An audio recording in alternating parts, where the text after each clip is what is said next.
اللهم إني أسألك علما نافعا ورزقا طيبا وعملا متقبلا يا رب العالمين. وصفة اليوم الكريم كراميل ب3 مكونات بس، هينجح معاكي من أول مرة وهتعمليه لكل أولادك، وكمان تفعيل علامة الجرس، كومنت حلو يعبر عن رأيك بالفيديو. ويلا بينا نبتدي الوصفة.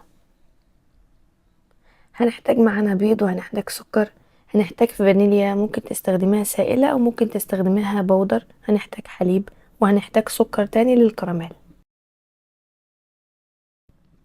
لكل كاسة حليب بيضتين، ومعلقتين سكر، ومعلقة صغننة يعني 5 ملي من الفانيليا. الحليب بتاعي لازم يكون سخن، وهنضربه كله في الخلاط.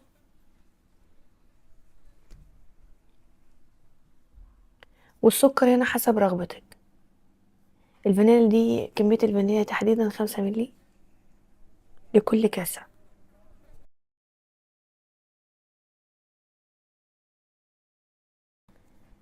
انا هنا بعد ما ضربتهم في الخلاط هنستبعدهم على جنب عشان نعمل الخطوة اللي بعد كده.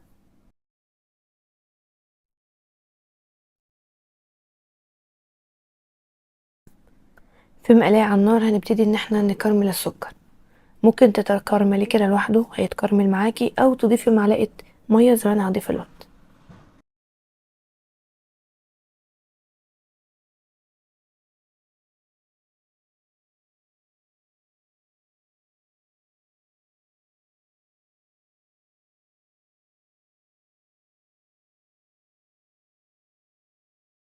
هنا كانت كرمل معايا، وهبتدي ان انا اوزعه في القوالب اللي انا هستخدمها للوصفه بتاعت النهارده.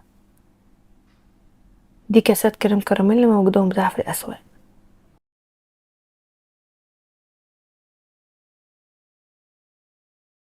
انا اصفي الخليط بتاعي، لازم يتصفى عشان لو في تكتلات ما تبوظش الوصفه معانا.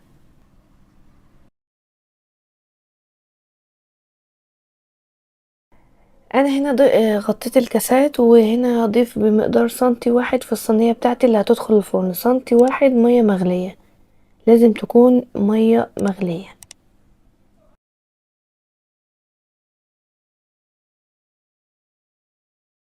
هدخلها الفرن على درجة حرارة 180 درجة في الرف الأوسط. أنا أخدت معايا تلت ساعة، انت حسب الفرن بتاعك. هنا بعد ما كانت خرجت من الفرن هندخلها التلاجة لمدة 4 ساعات مش أقل من كده، ممكن تعملها من بالليل للصبح ويكون أفضل.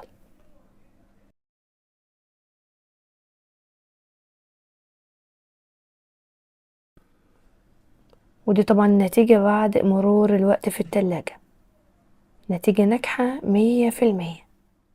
وعشان ان انا اعمل طبقة تفكيك للكراميل الموجود معانا في الكاسات، هنحط في الصينية بتاعتنا مية مغلية لمدة دقيقة واحدة.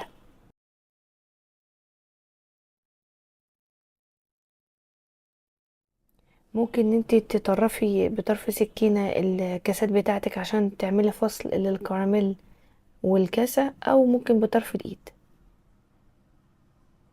شايفين النتيجة الجميلة دي؟ وهنا احنا اخدنا الطبقة الكريمية والطعم اللذيذ جدا جدا،